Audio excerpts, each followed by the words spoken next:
Hello and welcome back. I'm Arumba. Thank you for joining me. Let's play some more of our campaign, Refactorissimo AAI. Letters. Well, it's a Like lot to better see, than Refactorio, so... Yeah, I'd like to see Google Translate auto caption figure that one out. Work that one out, bitch! Good luck. Anyway, so how you been? It's been a day. It's been like 12 5 hours, minutes. technically. We're recording this in the middle of the night. Of course. Alright, so the next, the next one that I've got to make... oh, no, not zone remover. Okay. If I can just finish this one quick train of thought thing that I'm working on, then I'll come back. You can show me your next doodad, because you've imported these blueprints that you spent a lot of time on.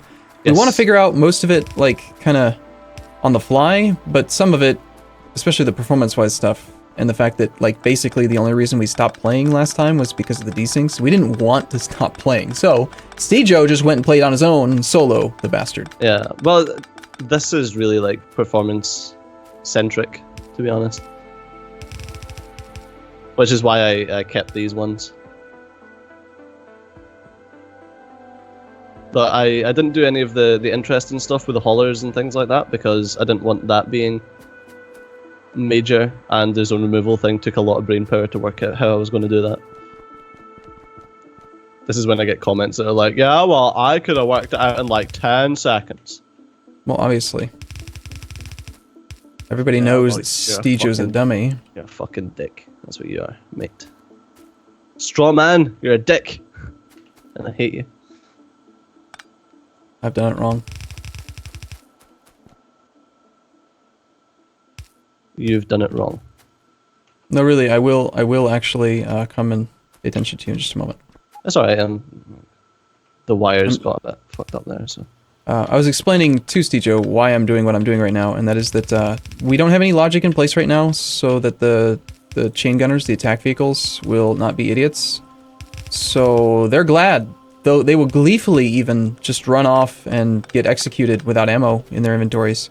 So I'm making sure 100% right now that they definitely don't run out of ammo, because I don't want them to just go off and get killed. But maybe soon... Maybe soon we can code them to come home if they have no ammo. Special little I don't know how that would work. How would it override the general attack command, or you know? Oh yeah, like I can sort of that. The thing is, the thing is now, it's like, yeah, I could do that easily by having each individual chain gunner have their own little thing and have all of that sorted for them. But now it's like, oh, that's a lot of scanners. Yeah, and we want lots of derps. We want, I mean, we're at 20, I think was the threshold we decided to use, and I like maybe even the idea of having more. Yeah. I like the offensive little guys. What I'm going to have to do is each individual derp is going to have something like what we've done with the zones, where it iterates through them. Yeah. But I feel like that's yet another thing that doesn't need to be like every tick.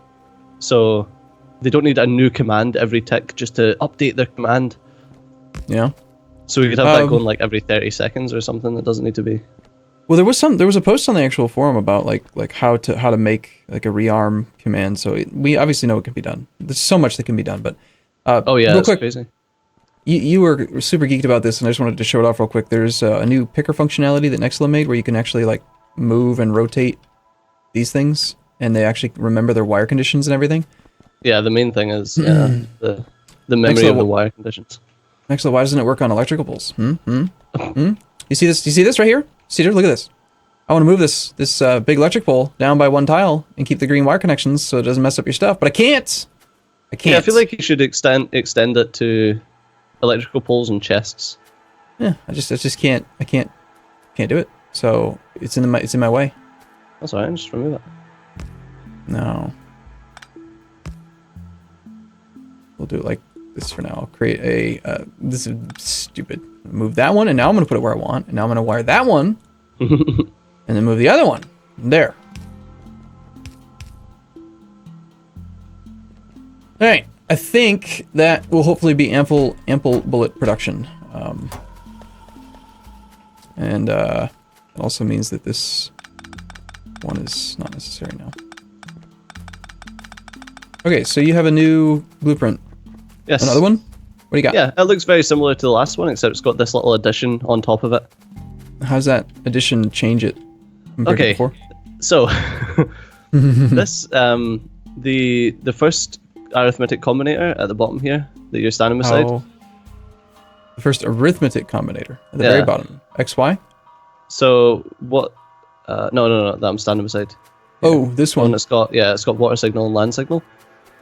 So Okay. basically, that takes any scanned signal from the tile scanner, and if it's a water or land, it converts that into an O, like a signal 0, just as the signal that I'm using. Which means that it's... Well, So isn't everything always going to be that? Yeah, Shouldn't exactly. any- So this basically will trigger whenever a new tile is scanned. And then the next Wait, hold on. arithmetic. Doesn't every tile scan meet that criteria? Doesn't every exactly, tile that's the scan point. have... So why do you need that? Because it puts If it's them- always true, you just basically got always true. Yeah, but it makes a signal. Okay. You with me? I'll just say yes. Sure. Okay. And so you've got an always true signal. If true, then true. Got it. Next. Right. So, well, it's not. It's arithmetic. It's not a decider. If the input is... It's not if. It's water. The water signal plus land signal output signal 0. Although I could probably do. Water signal plus land signal. Alright, okay. Can I? This one I don't understand. Let me check. But you can move on.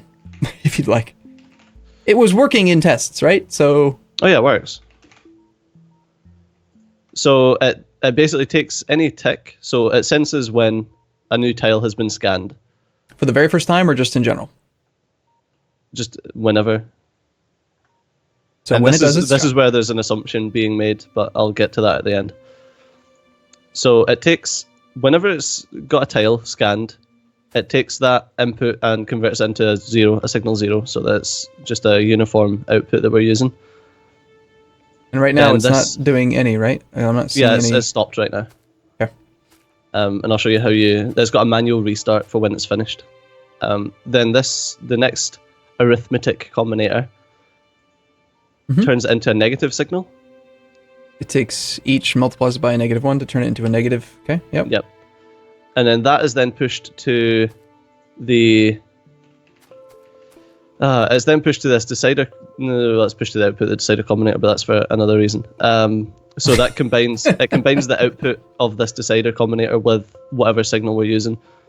Gotcha. So whatever negative signal it's detected is added to the output side of the decider, but the decider is deciding what? If green is 1, then output everything at input count, Yep. which then and gets added to the negative. So you're zeroing something out, basically? Is that what's happening? So basically, it's checking to see if the signal 0 is greater than 0. So if there is tiles to scan, Mhm. then it will output a green signal saying yes, there's still tiles left to scan, which then allows this decider combinator, which, oh my god, if you press your show detailed info and actually have a look at the wires coming from this, you can see how it's complicated for me to explain. Yeah, well, just out of curiosity, I'm going to ruin everything for you. Can we do something like Oh god. this? Yeah, like it won't make any And difference. just temporarily move them so we can see the wires easier? Or does that just confuse the shit out of everything now? That is so handy, by the way, because you can Yeah. keep things organized one way. You can even do like Control-Shift-R and like turn it around, and the wires don't forget which part they're supposed to be connected to, and you just get it all organized. And then when you're all done, then you just like smash it all together into a confused mess, which is probably what you did and why it's hard to explain. Well, it's because there's signals coming from two ends and kind of meet in the middle and decide things. So what I've got here, this arithmetic combinator, you can see it's got two distances and output in a 0. So it multiplies the distance signal by the distance signal and outputs a 0. Mm-hmm. So that distance signal comes from the constant combinator. Which is 500, which is how far you want it to scan up to. Yep. And then that it multiplies by itself to decide how many tiles there are in that radius, because it says radius, but it's actually a square. Right, because That's the way that Factorio works. Oh, it's tiles. Yeah, it's good. Yeah. So that then, every time that a tile is scanned, the stuff on the right hand side will remove one from that output, which is then checked against this decider combinator that we looked at before to give the green signal to see if there's still more tiles to scan. Okay, so this basically, if I'm understanding correctly, I don't completely understand every part of all the combinator stuff you said, but it essentially says, okay, I've got a 500 radius, which means actually 500 north, 500 south, 500 east, 500 west. So I've got 1,000 by 1,000 tile grid. So I've got 1,000,000 tiles to scan. I'm going to check each one just once. Once I've done all of that, I've scanned them already, so don't scan them anymore. Yes. So you've kind of... It's still random, though. The tile scanner itself randomly picks. Still random. But once it's done, it turns off. Yeah. So once it's scanned every tile, and this is where the assumption comes in, I'm assuming that the random will never duplicate tiles. So it'll never scan over a same tile again, which is a pretty big assumption. That's a big assumption, because we were looking at the code. There's math random in there. I think it could. I think it very easily could scan the same tile. Which is, that's rough. Tricky. A little tricky. But it's just a way to get this to stop constantly doing it, even after it's already found everything. Have you actually run it like on high game speed to see like how long it takes to turn off, and do you have a clear indicator for when it's off? Yeah, you'll see the indicator. It'd be cool if the tile scanner itself would stop spinning if it wasn't scanning. It would be cool. Where is the actual indicator? There's your light. So it's on. That's it scanning. So just out of curiosity, just to mess with your stuff and ruin everything, if I change it to like 1, there, it's off. Yep. It scanned everything within one distance of what? Itself? But it's like a 3x3 entity, so where does one out, so literally like where I'm standing. So like a box around the machine. Yeah. Interesting. So if we make this, say, 50, I'll do that relatively quickly. And then you need to reset it with a little jump start. Why? Because if you were constantly sending a signal, then it would never stop. How did you jump start it just now? You send a red wire from the constant combinator to this arithmetic combinator, to the input of this one. Yeah, I'll never remember to do that, so that's going to be your job. So the lamp is green. Which means it's scanning. And because of the fact that... Go ahead. You can mouse over this top one and see how many it's got to go. It's got 1.6 thousand to scan, 1.5 thousand to scan. And again, this thing is scanning once per tick, which is 60 times a second. So in theory, it should only take, what, 1200 divided by 60 equals 20 seconds? Assuming it's not scanning the same... We could actually test this, couldn't we? Couldn't we do an exact number of tiles that we know for sure, if it weren't duplicating scans, it would take exactly this many seconds. Then we could run a clock adjacent to it, and the lights should both turn off at the same time. And if they don't turn off at the same time, we know that it is scanning the same tile more than once, because they wouldn't finish together. How would you... Well, I mean, you set a range of 50. So we've got 50 tiles out from the edges of this entity, right? Mm-hmm. But how would you know that it scanned them all? There you go. That's it turned off. If it never scans the same tile twice, we already know the exact amount of tiles it has to scan. So you just take the exact amount divided by 60 ticks, and that's how many ticks it should take. Unless it's scanning the same tile over and over again, in which case it'll end up taking longer. I'm just saying we could test to find out if it's actually... I've got an idea that's a lot better than that. Oh yeah, of course you do. Why am I not surprised? Constant combinator. Here, I will help. Oh, thank you. Yes. Actually, I shall resist. I would like...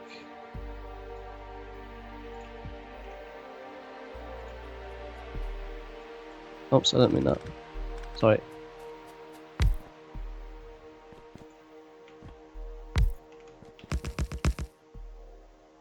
See, I am helping. My nanobots. They're helping. Okay, so we've got my little setup here. We've got it set to 50 is quite large, isn't it? Yeah.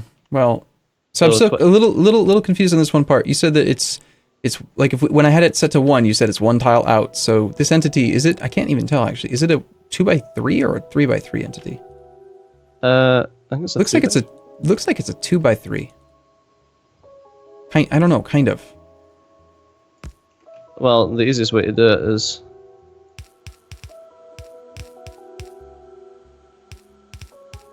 Yeah, okay, so 3x3. So if you did a setting of 1, then you've got 9 tiles. Does it even scan those initial 9 tiles? It must. I don't know.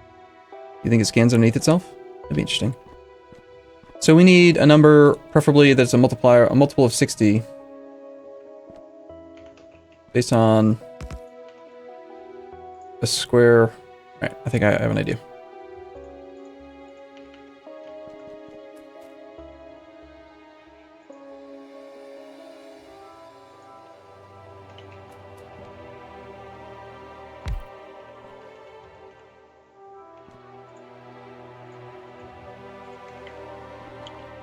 You've got an idea? That's never good. Means you're interrupting my idea. Sorry, you go on. On you go.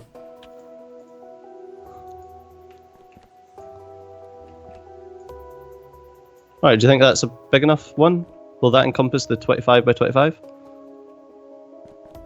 A good number, a good range to test for an exact number of seconds, if you wanted it, would be 30. 30? Yeah. Okay. Because that would give us an exact AoE of 900, which is 15. Okay. Well, it doesn't really need to be an exact number of seconds because it'll shut itself off.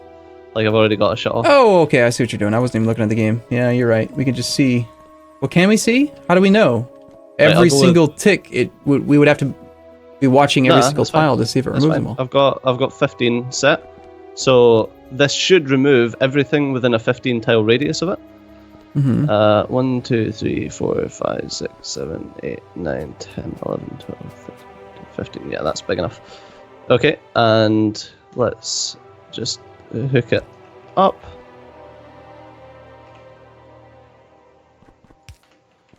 Okay, so nothing should be happening until I jumpstart it. And then every single tile within a 15 tile radius should be cleared by the time it stops. Well, of course it will. Wait, it stopped. Yeah, exactly. Why did it stop? I don't know. You broke it. I didn't touch it. Well, it stopped because it got to the radius. What? Like that was it. That was all it needed to scan. That had enough ticks to scan every tile in a 15 by 15. And it didn't get them all. So you're saying it really didn't get them all. You're saying it's very clearly, definitely, the random function is scanning the same tiles many times. Is my math wrong then? Because that seems like an awful lot of duplicates. Right. Well, again, we can calculate exactly how many we expect it should be able to remove if it's not duplicating. Yeah. And then we could actually do a count to see how many it actually did and see like an efficiency percentage, which tells us the number of duplicates that it did. But that, even for a random distribution, that does seem like it should still be much higher. Granted, you know that thing, you ever hear that rumor, or that, it's not a rumor, but the thing where if you take like 30 students in a classroom, there's like a 98% chance that 2 of them have the same birthday? Yeah. It's like that type thing. So, I mean, we're scanning, what, 900 tiles in a 15 by 15 or whatever it is? 225 It does actually tiles? seem like it's a circle as well. It looks maybe like I'm wrong. Anecdotally. Yeah, it was anecdotally. Yeah, it's not anymore. We're under attack. We're under attack? Yeah. Oh no, that's derps. Your derps are sitting in the exact same spot they've been in since the beginning of the video, by the way. Bottom left corner. They're not leaving. I think your your scanner to indicate attack zones has a wider reach than your D zone marker. So they've killed the thing and now they're just sitting there because we the had markers. this conversation before. We did? Yeah, it can't possibly have a longer scan range. Because Then- the D Okay, the but then- D zoner checks. And why are they still down there? I don't know. I'll go check. I'm telling you that they are probably hugging to death a little thing. There's like a little... So yeah, unfortunately this doesn't work because it is scanning the same... Like this is... I've just told it just to keep scanning and you can see how little it's actually got yeah, out of that it's- 15 by 15 radius. But I'm gonna go and it is making progress. Just wait a second. I'm finishing research on cars. Just make yourself a car real quick. You can actually craft cars. Well, true, yeah. They are pretty quick. Here's your hauler. Oh, there's a cheaper. And you don't... Well, here's the funny thing. You do need fuel. You do need fuel if you drive it. It's only when they cheat. Hey, let me in. Why can't I get in there? Okay. It's a That'd hauler, be for awesome. crying out loud. I can make my You own. so should be able to. That'd be great. Although, I can imagine if you did, there would be fucking desyncs. Well, of course. There's always a reason to desync. I like how I can crash into shit and my vehicle just gets fixed. I think that's nanobots repairing it, though. The crashing into some entities... see, like, my car's not getting fixed, because I don't have any repair packs on me. Ah, You must okay. have repair packs in your inventory. I'll make way for you. Okay, just so you know, I'm five engines away from upgrading to a car. I'm gonna outmaneuver you to race. So apparently there's like upgraded things we can put in, like gears and motors and stuff that we can add to the vehicle equipment grid to make these things run faster. I'm really excited about that. We've done one research in 2 episodes. Yay. Yeah, well, they've killed it. Yeah, they killed it good. Here, let's just give them a quick command to, like, not sit there so we can reveal that tile that they're standing next to. Alright, your command to send them home is what's missing then. Ah, okay. Well, I can sort that.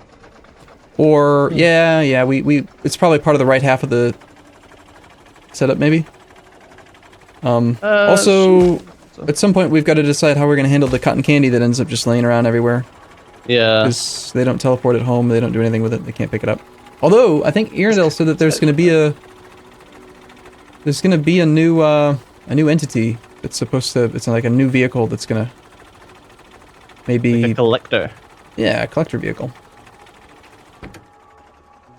So, anyway, yeah, we gotta take a break already. Oops. Yeah. Hey, it's AAI Vehicles mod series. That's all we do. Is talk about AAI. And there's also that Factorissimo thing. I'm sorry, Magma. Eventually we'll give your mod the attention that it deserves. Yeah, eventually. Alright, we'll see you guys in a little bit. Bye-bye.